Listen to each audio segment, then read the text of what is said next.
இன்றைக்கு நம்ம தியான செயல்முறையை தொடங்கலாம். நம் அனைவரும் தியானத்தினுடைய முதல் படியை அடைந்து கொள்வோம். கண்களை மூடியிருங்கள்.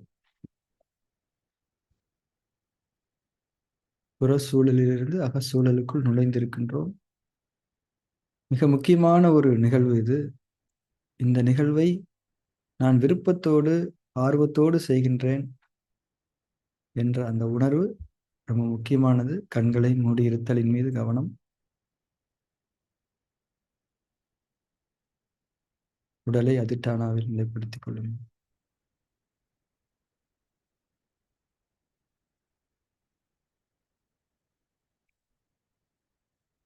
பாடி எங்கேயுமே இறுக்கமா இருக்கக்கூடாது.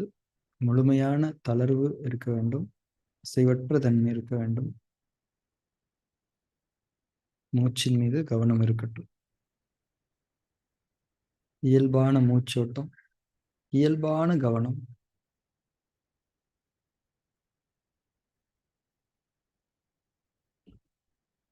கவனத்தோடு உணர்வு. உணர்வுடன் கூடிய கவனம்தான் எப்போதும் மேற்கொள்ளப்பட வேண்டும் என்பதில் கவனமாக இருங்கள். மூச்சு இறைவன் புறத்திலிருந்து நமக்கு தரப்படுகிறது. நாம் அதனை பெற்றுக்கொள்ளுகின்றோம். நாம் வாழ்விக்கப்பட்டு கொண்டிருக்கின்றோம். இறைவன் புறத்திலிருந்து மூச்சு எனும் உயிராற்றல் கொடுக்கப்பட்டு நாம் வாழ்விக்கப்பட்டு, ஒவ்வொரு உள்மூச்சிலும் இந்த உணர்வு நம்மை இறைவன் கவனித்தவனாக இருந்து நமக்காக பிரத்யேகமான முறையில் இந்த மூச்சின் கருவை படைத்து அமைத்து நமக்கு வழங்கி கொண்டிருக்கின்றான். எல்லா மூச்சுக்களிலும் இதனை உணர வேண்டிய அவசியம் இல்லை.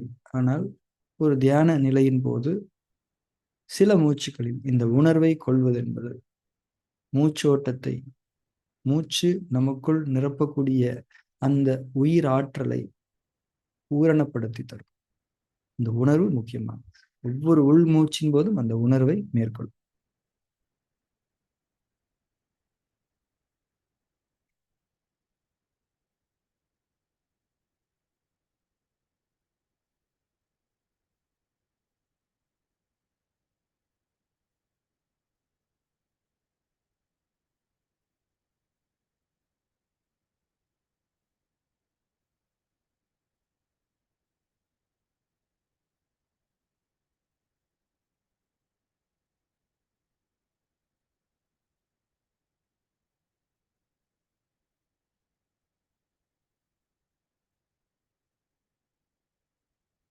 மூச்சை கவனிக்கும் போது நாம் கொள்ளக்கூடிய அந்த உணர்வு, அதாவது பிரத்யேகமாக இந்த மூச்சினுடைய கரு நமக்காக நம்முடைய படைப்பாளனால் படைக்கப்பட்டு நமக்கு தரப்பட்டு கொண்டிருக்கிறது என்ற உணர்வை நீங்கள் கொள்ளும்போது உங்களை நீங்களே முக்கியத்துவப்படுத்திக் கொள்கிறீர்கள்.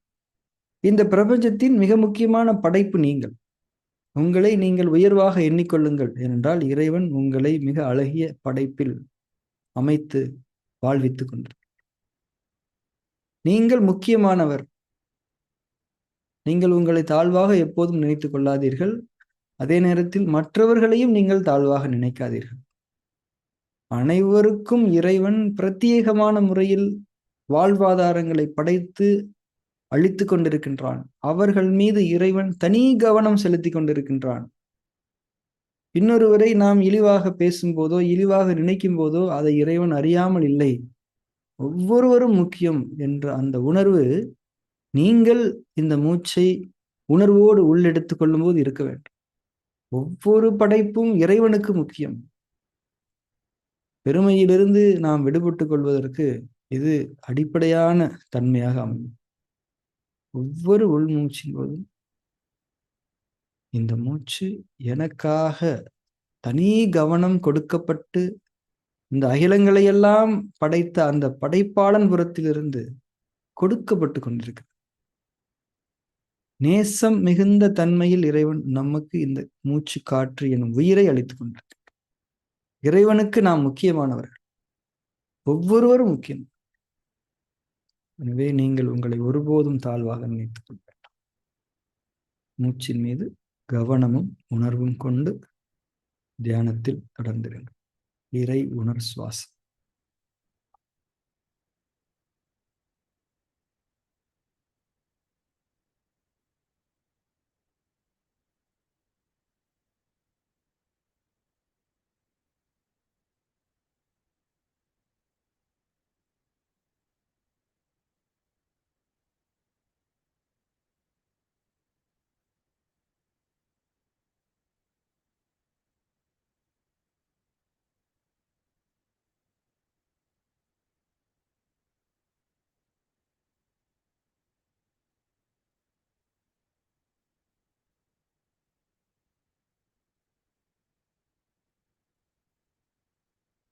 இப்போ நம்ம ஃபார்ம் 10 செய்ய தொடங்குகிறோம்.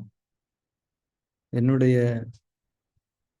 வார்த்தைகளை கொஞ்சம் செவியேற்று அதன்படி உங்களுடைய உணர்வுகளை பயிற்சி தன்மையில் அமைத்துக் கொள்ளுங்கள். ஃபார்ம் 10 அப்படிங்கிறது நம்ம உடம்புல இருக்கக்கூடிய பஞ்சபூத சக்திகளின் ராஜ உறுப்புகள் என்று சொல்லப்படக்கூடிய இதயம், மண்ணீரல், நுரையீரல், சிறுநீரகம், கல்லீரல் ஆகிய 5 உறுப்புகளின் மீது தனித்தனியே முறையே கவனம் செலுத்தி அது சார்ந்த உணர்வுகளை, நினைவூட்டல்களை, வழிகாட்டல்களை நமக்கு நாமே நினைவூட்டி கொண்டு சங்கல்பம் மேற்கொள்ள உதவக்கூடிய ஒரு பயிற்சி முறை தான் இந்த ஃபார்ம் 10. இது எப்போதுமே கைடட் மெடிடேஷனாக தான் இருக்கும். கைடட் மெடிடேஷனை மட்டும்தான் இதை பண்ணணும்னு அவசியம் இல்லை. இப்போ நாம் இதை தொடங்கணும்.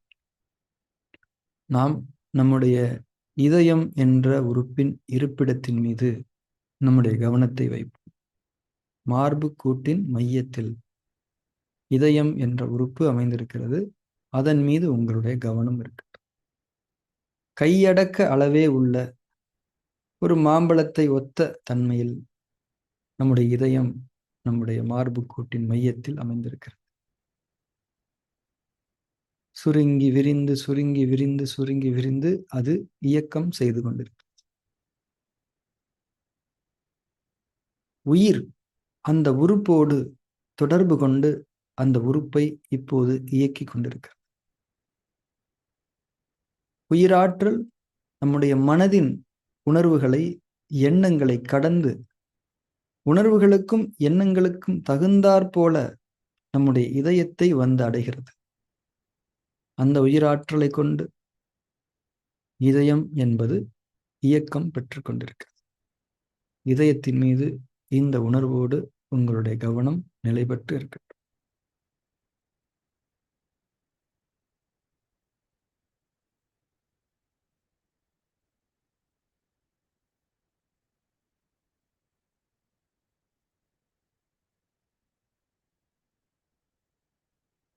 நம்முடைய உடலில் இரத்த அழுத்த மேலாண்மையை செய்து கொண்டிருக்கக்கூடிய பொறுப்பு நம்முடைய இதயத்தினுடையது என்பதை நாம் அறிந்து கொள்வோம்.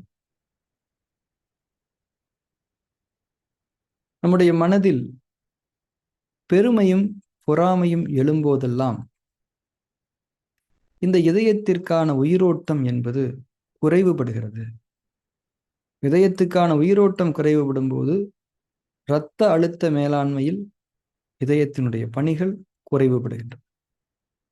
இரத்த அழுத்தம் சம்பந்தமான அத்தனை நோய்களுக்கும் காரணம் இதயம் என்ற உறுப்பிற்கான உயிராற்றலில் ஏற்படக்கூடிய குறைபாடு. அந்த குறைபாட்டுக்கு காரணம் பெருமையும் பொறாமையும் தவிர வேறென்றும் இல்லை. இந்த குணக்கேடு குறித்து எப்போதும் நாம் எச்சரிக்கையாக இருந்து கொள்ள வேண்டும். இப்போது இதயத்தை மையமாக வைத்து, இதயத்தில் நம்முடைய கவனம் வைத்து நாம் நம்முடைய படைப்பாளனிடம் மேற்கொள்ள வேண்டிய பிரார்த்தனை, எங்கள் இறைவனை, எங்கள் மனதிலிருந்து பெருமையையும் பொறாமையையும் நீக்கி எங்களுக்கு உதவி செய்வாயாக. எங்களுக்கு நன்மைகள் நடக்கும் போதெல்லாம் அது உன் புறத்திலிருந்து மட்டுமே, எல்லா பெருமைகளும் உன் ஒருவனுக்கு மட்டுமே என்று எண்ணக்கூடிய அந்த உயர்வான மனதை எங்களுக்கு நீ அருள்வாயாக. மற்ற மனிதர்களுக்கு நன்மைகள் நடக்கும் போதெல்லாம் அவர்களை மனதார முழுமையாக வாழ்த்தக்கூடிய பெரும் பாக்கியம் நிறைந்த அந்த மனதை எங்களுக்கு நீ அருள்வாயாக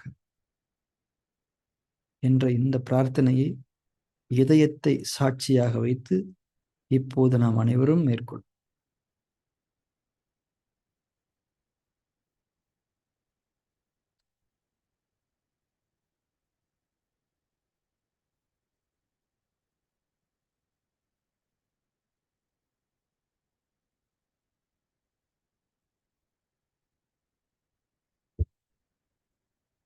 அடுத்து நம்முடைய மண்ணீரல் என்ற உறுப்பின் மீது கவனம் செலுத்துவோம்.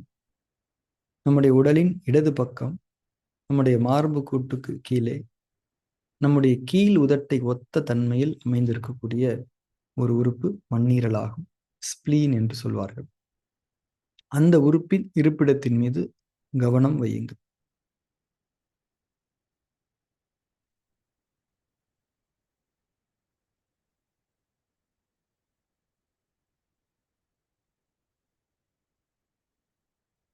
மண்ணீரல் என்ற அந்த சிறிய சதை பிண்டம் நம்முடைய உயிராற்றலை கொண்டு இயங்கிக் கொண்டிருக்கிறது.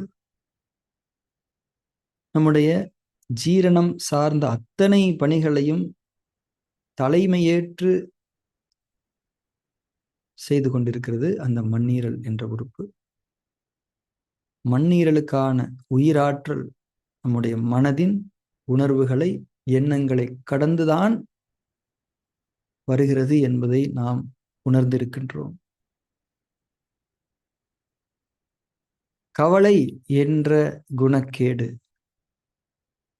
நம்முடைய மனதில் இருக்கும்போது மண்ணீரலுக்கான உயிராற்றல் குறைந்து போகிறது. மண்ணீரலுக்கான உயிராற்றல் குறைந்து போகும்போது அது ஜீரண பணிகளில் ஆற்றக்கூடிய பங்களிப்பும் குறைபாட்டுக்கு உள்ளானதாகவே இருக்கிறது. நம்முடைய அத்தனை ஜீரண குறைபாடுகளுக்கும் காரணம் கவலை என்ற அந்த கெட்ட உணர்ச்சி என்பதை நாம் அஞ்சிக் கொள்வோம். எச்சரிக்கையாக அதை உணர்ந்து கொள்வோம். கவலை என்றால் என்ன? நடந்து முடிந்த நிகழ்வுகளில் சமாதானம் இல்லாமல் இருப்பது. இறைவன் அளித்த தீர்ப்பை நீங்கள் ஏற்றுக்கொள்ளாமல் இருப்பது. நாளை பாதகமான நிகழ்வுகள் நடக்கும் என்று நீங்கள் நம்புவது. ஆனால் மனதில் இறைவன் நாளைய வாழ்க்கைக்கு நன்மையான விருப்பங்களை இறக்கி வைத்திருக்க அவைகளை நீங்கள் ஏற்றுக்கொள்ளாமல் உங்களுடைய அறிவு சொல்லக்கூடிய நாளை பாதகமான தன்மைதான் நடக்கும் என்பதை நீங்கள் ஏற்றுக்கொண்டிருக்கிறீர்களே, இது கவலையாகும். இறைவனுடைய தீர்ப்பையும் நீங்கள் ஏற்றுக்கொள்ளவில்லை. நாளை இறைவன் உங்களுக்கு தந்திருக்கக்கூடிய வாக்குறுதியையும் நீங்கள் நம்பவில்லை. இதன் விளைவாக கவலை. இந்த கவலை மண்ணீரலுடைய உயிரோட்டத்தை குறைத்து உங்களுடைய ஜீரணத்தில் குறைபாடுகளை ஏற்படுத்தும். இந்த நேரத்தில் மண்ணீரலை சாட்சியாக வைத்து நாம் கொள்ள வேண்டிய பிரார்த்தனை, எங்கள் இறைவனே, எங்கள் மனதிலிருந்து கவலையை நீ நீக்கி எங்களுக்கு உதவி செய்வாயாக. உன் தீர்ப்பை ஏற்றுக்கொள்ளக்கூடிய உன்னுடைய வாக்கை, நாளைய வாழ்க்கைக்கான உன்புறத்திலிருந்து எங்கள் மனதில் விருப்பங்களாக அமைந்திருக்கக்கூடிய வாக்கை ஏற்று நம்பிக்கை கொள்ளக்கூடிய ஒரு மனதை எங்களுக்கு தந்தருள்வாயாக. எங்களை நீ நம்பிக்கையாளர்களாக ஆக்கி வைப்பாயாக. உன் மீது முழுமையான நம்பிக்கை கொள்ளக்கூடிய அடியார்களாக எங்களை நீ ஆக்கி தருவாயாக. எங்கள் மனதிலிருந்தும் நீ கவலையை நீக்குவாயாக. உன்னை தவிர கவலைகளை நீக்குபவன் இல்லை என்ற பிரார்த்தனையை மண்ணீரலின் மீது கவனம் வைத்து நாம் அனைவரும் மேற்கொள்வோம்.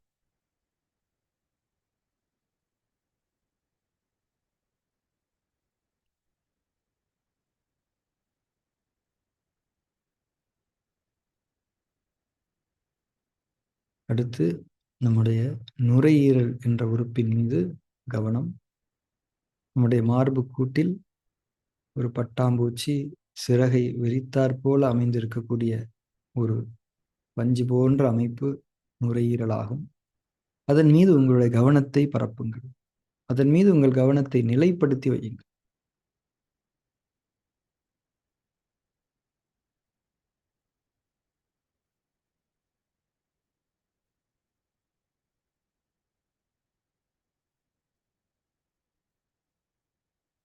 நுரையீரல் என்ற அந்த சதை பிண்டம், சதை அமைப்பு உயிராற்றலை கொண்டு சுருங்கி விரிந்து இயங்கி சுவாசம் என்ற நிகழ்வை நடத்தி கொண்டிருக்கிறது. சுவாசம் உயிர்வாளிகளின் அடிப்படை உடல் இயக்கம். நாம் குழந்தையாக பிறந்து முதல் மூச்சை கிடைக்க பெற்றதிலிருந்து இப்போது வரை இந்த நுரையீரல் இயங்கிக் கொண்டு நம்மை வாழ்வித்துக் கொண்டிருக்கிறது. நம்முடைய வாழ்க்கைக்கான அடிப்படை உடல் ஆதாரமாக இருந்து கொண்டிருக்கிறது. சுவாச மண்டலத்தின் அத்தனை பணிகளையும் செய்து கொண்டிருக்கக்கூடிய நுரையீரலின் மீது நம்முடைய கவனம். ஏதோ ஒரு கற்பனை அமைப்பின் மீது நாம் கவனம் செலுத்தவில்லை. இப்போது நம்முடைய அங்கமாக இருக்கக்கூடிய அந்த உயிரோட்டமான அந்த உறுப்பின் மீது. நுரையீரலுக்கான உயிரோட்டம் நம்முடைய மனதின் எண்ணங்களை, உணர்வுகளை கடந்து வந்து சேர்ந்து அந்த உறுப்பை இயக்குவித்துக் கொண்டிருக்கு உயிராற்றல்.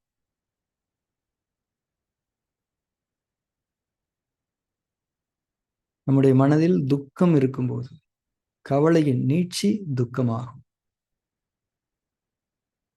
கெட்ட விஷயங்களை மறக்காமல் மனதில் வைத்துக்கொண்டு உங்களை நீங்கள் பாரப்படுத்தி கொண்டிருக்கக்கூடிய தன்மை துக்கமாகும். நடந்து முடிந்த நிகழ்வுகளிலிருந்து நன்மையான படிப்பினைகளை பெறாமல் அவைகளை நீங்கள் வீணாக்கியது துக்கத்திற்கு வழிவகுக்கக்கூடியதாகும். உங்களுக்கு உங்கள் வாழ்வில் நடந்து முடிந்த அத்தனை நிகழ்வுகளிலும் அத்தாட்சிகளும் படிப்பினைகளும் இருக்கின்றன. அது இழப்புகளாக இருந்தாலும் சரி, நன்மைகளாக இருந்தாலும் சரி. நன்மைகளின் போது நாம் நன்றி செலுத்தவில்லை, இழப்புகளின் போது இறைவனை நாம் தூற்றி இருக்கின்றோம். இது துக்க நிலையாகும். இந்த துக்க நிலை நுரையீரலின் அந்த இலகுத்தன்மையை பாரப்படுத்தக்கூடிய ஒன்றாகும்.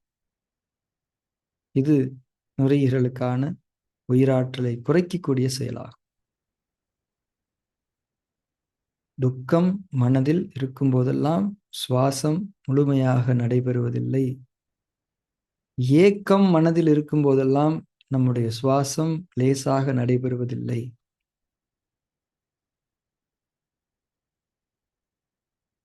இப்போது நம்முடைய இறைவனிடம் நாம் வைக்க வேண்டிய பிரார்த்தனை, எங்கள் இறைவனே, எங்கள் நெஞ்சத்தை நீ விரிவாக்கி தருவாயாக. விசாலமான நெஞ்சத்தை எங்களுக்கு நீ அமைத்து தருவாயாக. கருணையில் விசாலமானவனே, உன்னிடமே தவிர எங்கள் பிரார்த்தனைகளை யாரிடம் நாங்கள் வைப்பது? எங்கள் மனதை நீ லேசாக்கி தருவாயாக. கஞ்சத்தனத்திலிருந்தும் எங்களை நீ விடுவித்து எங்களை விசாலமானவர்களாக, நன்மைகளுக்கு செலவழிக்கக்கூடியவர்களாக எங்களை ஆக்கித் தருவாயாக. கருமித்தனம் என்பது நுரையீரலுக்கான உயிராற்றலை குறைக்கும்.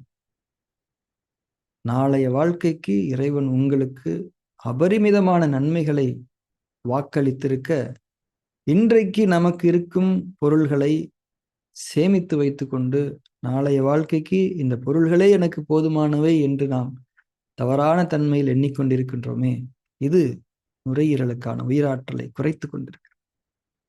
எங்கள் இறைவனே, இது போன்ற எண்ணங்களில் இருந்தெல்லாம் எங்களை நீ விடுதலை செய்து எங்கள் நெஞ்சங்களை நீ விரிவாக்கி தருவாயா. விசாலமான நெஞ்சங்களை எங்களுக்கு நீ அமைத்து தருவாயா என்ற இந்த பிரார்த்தனையை உறுதியாக மேற்கொள்ளுங்கள். உங்கள் அனைவரின் மனமும் லேசாகட்டும், உங்கள் உடல் லேசாகட்டும், உங்கள் வாழ்க்கை லேசாகட்டும். நுரையீரலை சாட்சியாக வைத்து இந்த முக்கியமான ஒரு விருப்பத்தை நீங்கள் உறுதிப்படுத்திக் கொள்ளுங்கள்.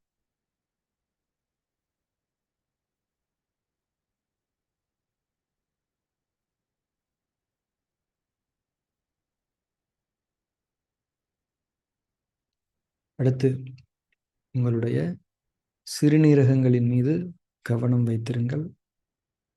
உங்கள் உடலின் பின்பக்கம் அடிமுதுகில் பக்கத்திற்கு ஒன்றாக அமைந்திருக்கக்கூடிய 2 சிறுநீரகங்களின் மீது உங்கள் கவனம் பரவட்டும். உங்கள் கவனம் நிலை பெறட்டும்.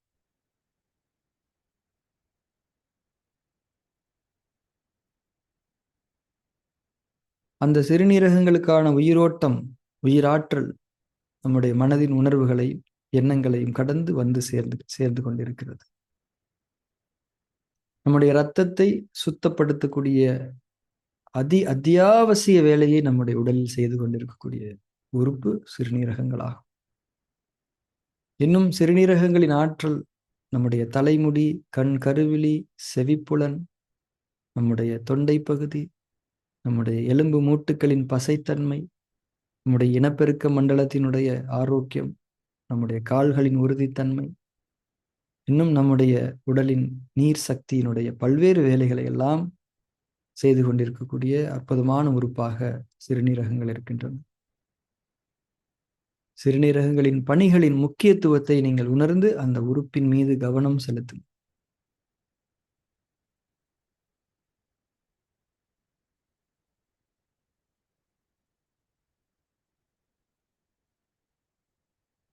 உங்கள் மனதில் பயமும், அவசரமும், ஆத்திரமும், அவநம்பிக்கையும், துணிவின்மையும், தயக்கமும் இருக்கும் போதெல்லாம் சிறுநீரகங்களுக்கான உயிரோட்டம் வெகுவாக குறைகிறது. சிறுநீரகத்தின் அத்தனை பணிகளிலும் ஒரு தொய்வு, ஒரு குறைபாடு ஏற்படுகிறது.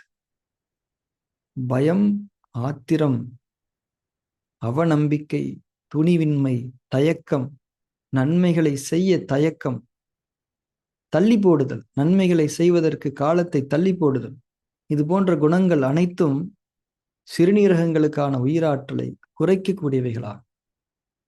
இப்போது நாம் கொள்ள வேண்டிய பிரார்த்தனை, சிறுநீரகங்களை சாட்சியாக வைத்து, சிறுநீரகங்களின் மீது கவனம் வைத்து, எங்கள் இறைவனே, எங்கள் உறுப்புகளையெல்லாம் அழகிய அமைப்பில் படைத்தவனே, உன்னிடம் நாங்கள் நல்ல குணங்களை மட்டுமே வேண்டுகின்றோம். எங்கள் மனதிலிருந்து பயத்தை நீக்குவாயாக. எங்கள் தயக்கங்களை நீக்கி எங்களுக்கு துணிவை அளிப்பாயாக. அவசரத்தை நீக்கி நிதானத்தை தந்தருள்வாயாக. விவேகமும் தெளிவும் மிக்கவர்களாக எங்கள் வாழ்க்கையை நீ வாழச் செய்வாயாக. உன்னைத் தவிர யாருக்கும் எதற்கும் பயப்படாத அந்த மனம் எங்களுக்கு வேண்டும். இதை நாங்கள் உன்னை கொண்டு விரும்புகின்றோம். உன்னிடம் நாங்கள் கொள்ளக்கூடிய பயம் என்பது அழகானது. அந்த பயம் எங்களை தீமைகளிலிருந்து விலக்குகிறது. அந்த பயம் நன்மையானது. உள்ளச்சம் நிறைந்த மனிதர்களாக எங்களை நீ வாழச் செய்வாயாக.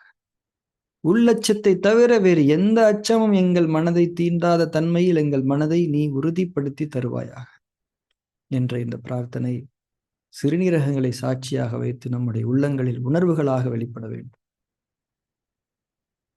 துணிவான மனம், நன்மைகளை செய்ய தயங்காத மனம், சத்தியத்தை எடுத்துரைக்க தயங்காத மனம். இந்த மனம் இறைவனிடமிருந்து நமக்காக உண்டு. நாம் இதனை விருப்பம் கொண்டவர்களாக இருக்க, நாம் விரும்பியது நமக்காக உண்டு. சிறுநீரகங்களின் மீது கவனம்.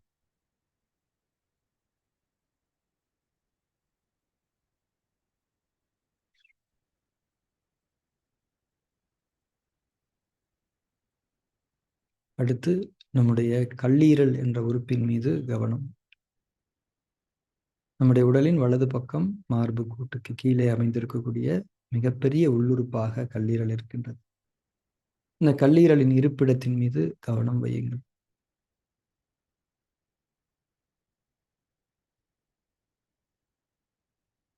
நம்முடைய உயிராற்றல் நம்முடைய உணர்வுகளையும் எண்ணங்களையும் கடந்து கல்லீரல் என்ற அந்த சதை பிண்டத்தில் பாய்ச்சப்பட்டு அந்த கல்லீரல் அதற்கான இயக்கங்களை செய்து கொண்டிருக்கிறது. நம்முடைய உடலில் பல்வேறு நச்சுக்களை முறித்து நம்முடைய உடலின் தூய்மை தன்மையை பாதுகாத்து கொண்டிருக்கக்கூடிய மிக முக்கியமான வேலை கல்லீரலுடையதாக இருக்கிறது. கல்லீரலை ஆகாய சக்தி உறுப்பு என்று சொல்லுகின்றோம். ஆகாயம் எப்படி அனைத்தையும் தன் மீது தாங்கி கொண்டு இருக்கிறதோ அதே போல கல்லீரல் என்ற உறுப்பு அத்தனை உறுப்புகளையும் அரவணைத்து தாங்கி கொண்டு நிற்கிறது. கல்லீரல் என்ற உறுப்பு நம்முடைய அத்தனை உறுப்புகளுக்கும் தாய் போல இருக்கிறது.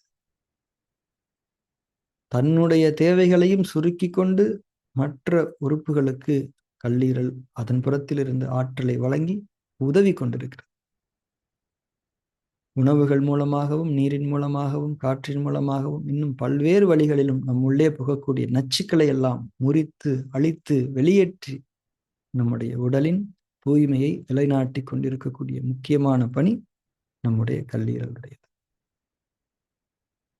கல்லீரலின் மீது கவனம் கொண்டு அதன் தன்மைகளை நாம் உணர்ந்து கொள்வோம்.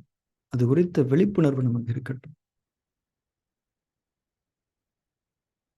எப்போதெல்லாம் நம் மனதில் கோபம் எழுகிறதோ, வெறுப்பு எழுகிறதோ, பழி உணர்ச்சி எழுகிறதோ, தாழ்வு மனப்பான்மை நமக்குள் எழுகிறதோ அப்போதெல்லாம் கல்லீரலுக்கான உயிரோட்டம் குறைகிறது. கல்லீரலுக்கான உயிரோட்டம் குறைவது என்பது உடலுக்கான உயிரோட்டம் குறைவதை ஒத்ததா. எனவே நம் மனதில் கவலை, வெறுப்பு, பழி உணர்ச்சி, தாழ்வு மனப்பான்மை என்ற எந்த குணக்கேடுகளும் தீண்டப்படாமல் இருக்கட்டும். இறைவனிடம் இந்த ஒரு பிரார்த்தனையை நாம் இருக்கும். இறைவனே, எங்கள் மனதிலிருந்து துவேஷங்களை நீக்கி எங்கள் மனதை அன்பால் நிரம்பச் செய்வாயாக. கருணையை கொண்டு எங்களுடைய மனதை நீ நிரப்புவாயாக. யாரையும் வெறுக்காத அந்த அன்பு மனத்தை எங்களுக்கு நீ அருள்வாயாக. அனைவரையும் மன்னிக்கக்கூடிய அந்த பெரும் நற்குணத்தை எங்களுக்கு நீ அளிப்பாயாக. மன்னிப்பவனே, எங்களுடைய தவறுகளை பாவங்களை மன்னித்து மற்ற அனைவரையும் மனதார மன்னிக்கக்கூடிய அந்த நற்குணம் எனும் பேரருளை எங்களுக்கு நீ தந்தருள்வாயாக. வெறுப்பு தீண்டாத மனம்,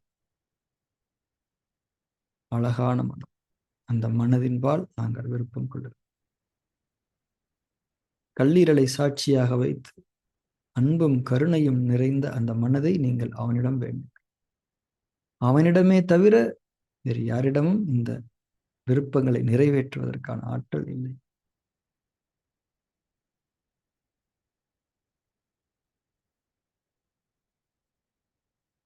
இப்போது நம்முடைய ஒட்டுமொத்த உடலின் மீதும் நம்முடைய கவனத்தை செலுத்துவோம். ஒரு ஆளுயர கண்ணாடி முன்னால் நின்று நம்முடைய முழு உருவத்தையும் பார்ப்பது போல நம்முடைய அகக்கண்களால் நம்முடைய முழு உருவத்தையும் பார்ப்போம். அழகிய உடலமைப்பில் எங்களை படைத்திருக்கும் எங்கள் இறைவனே, மனதார உனக்கு நாங்கள் நன்றி சொல்லுகின்றோம். இந்த உடல் மனதை கொண்டுதான் உயிரோட்டம் பெறுகிறது என்ற சத்தியத்தை எங்களுக்கு நீ உணர்த்தி இருக்கின்றாய். அதற்காக நாங்கள் உனக்கு நன்றி சொல்லுகின்றோம். மனதில் நல்ல குணங்களை நிரப்பிக்கொண்டு வாழக்கூடிய இறை வழி வாழ்வியலில் எங்களை நீ வாழ வைப்பாயாக. கெட்ட குணங்கள் தீண்டாத நல்ல குணங்களில், நல்ல மனதில் எங்களை நீ அமைத்து தருவாயாக. உணர்வுகளுக்கு முக்கியத்துவம் கொடுக்கக்கூடிய, மனசாட்சிப்படி வாழக்கூடிய அந்த துணிவை, தைரியத்தை எங்களுக்கு நீ வழங்குவாயாக. அதற்கான சூழ்நிலைகளை எங்களுக்கு நீ அமைத்து தருவாயாக என்ற இந்த பிரார்த்தனையோடு நாம் இந்த தியான செயல்முறையை நிறைவு செய்து கொள்வோம். அதிட்டானாவிலிருந்து உங்களை தளர்த்தி கொள்ளுங்கள்.